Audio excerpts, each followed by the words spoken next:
Hey everybody, hope you're doing well. This is going to be a special one because we are going to be going through a guy that is very fervently against Christianity. His channel name is Deconstruction Zone. I've wanting to do a series on him for a while now, but since someone had pushed this video onto me and said, well, oh, look how Jesus is a liar and a fraud, I thought, well, this might be the best time to go through it and show just how Deconstruction Zone is not showing any deconstruction other than context and variations and ignorance to it. I don't know, maybe cherry picking. Let's do this. This is the guy we are talking about. He says, Jesus was a liar and a fraud. Prove me wrong. Well, we're going to do that right now. Let's do this. Hello. How's Jesus is a liar? Go ahead. Fantastic. I will start easy. We can start in Matthew 16, and then we'll move on from there. Have you read the book of Matthew? Yeah, some of it. Do I need to get my other phone for this? Nah, I'll put it on the screen. Okay. All right, so this is Jesus talking to some of his disciples. He says, the Son of Man is to come with his angels in the glory of his Father, and then he will repay everybody for what has been done. Truly I tell you, there are some standing here who will not taste death before they see the Son of Man coming in his kingdom. Now the question I have is, how many of those people tasted death? All of them. Why? Because they're not alive today. People die. We're not immortal. But I've got a feeling he's going to get this scripture totally wrong. I don't know. All of them. Yeah, all of them. Yeah. Did he come back with all the angels and judge everybody? I mean, That's not what the scripture talks about. It's not talking about judgment. It's not talking about his second coming. Matthew 16 has very specific context to what it's talking about. When it's talking about 28, it's talking about Jesus going into the clouds. In other words, it's his resurrection. After he died, they will see him go into the kingdom of heaven. This is what it means to go in, not from. And with 27, man of the angels see glory of the Father. Remember, the context of everything was based on the Pharisees and the Sadducees, where they were being hypocrites. So he was confronting them. He was confronting the religious leaders on this.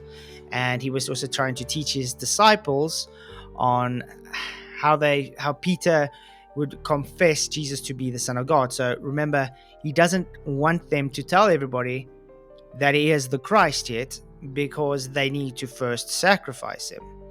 So when it says he's promised to Peter that because he will acknowledge Jesus, but he would first deny him 3 times. This is all happening in Matthew 16, by the way, guys.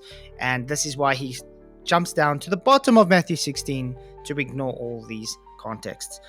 Jesus also talks about denying oneself and following him, and he talking about the importance of the life of the world to come. So Jesus is talking about the new covenant, and in 27 and 28, it's talking about Jesus' new covenant coming into pass, and they will see him after he's died and resurrected from the tomb going into his Father's kingdom, so into heaven with the angels to go to God. That's what they saw.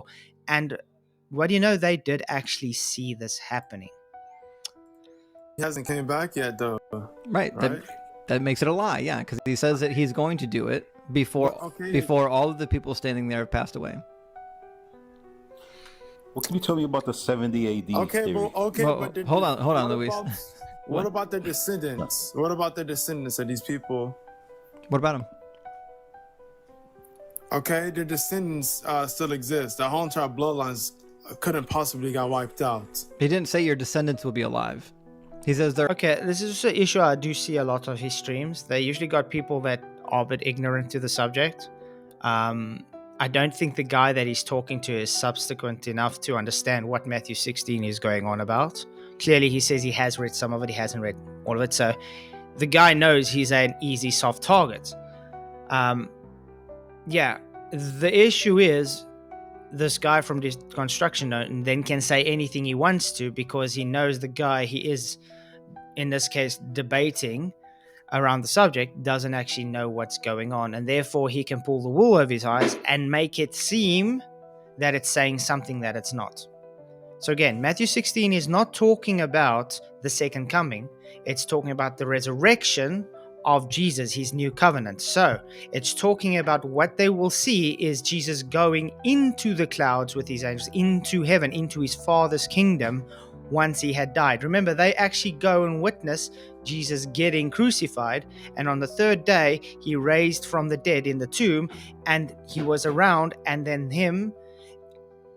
everybody that watched him go into his kingdom, into his Father's kingdom. Not coming from the kingdom to judgment, going to his kingdom. Let me actually see if I can do something quickly. This is from the Strongs. There we go.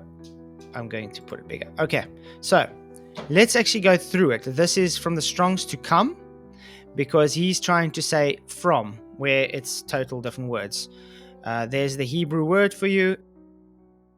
Strong's G 2064. Erchamai. Erchamai. Erchamai. Erchamai. There we go. Okay, so anyway, to come, of persons, to come from one place to another, and used both of persons arriving and those returning. To appear, to make one's appearance, come before the public. So remember, Jesus was crucified, he died. So he made an appearance to everyone. Okay? Metav. To come to being, arise, come forth, show itself, find a place of influence, to be established, to become known, to fall in. So the point of this is, once again, he is talking about his kingdom is being established.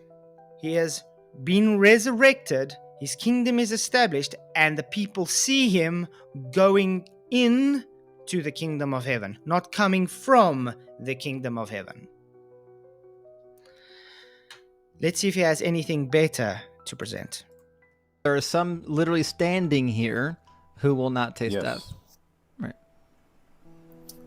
That doesn't prove that he's a liar, though. It is. No, it doesn't. Did he say these words? Standing there means sorry. I just wanted to help you. Sorry. Okay. So what is the context of this verse exactly? The context is he's talking about his second coming. Nope, not at all. As I said, I've just gave you the context.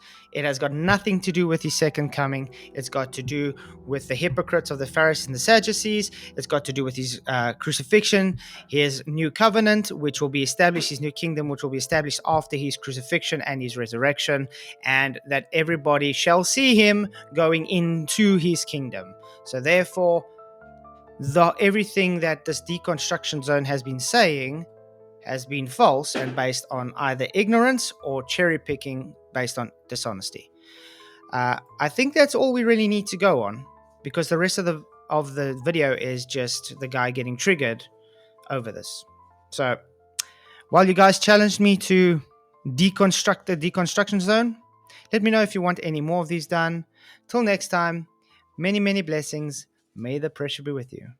Brightly shine, crafted signs of the divine.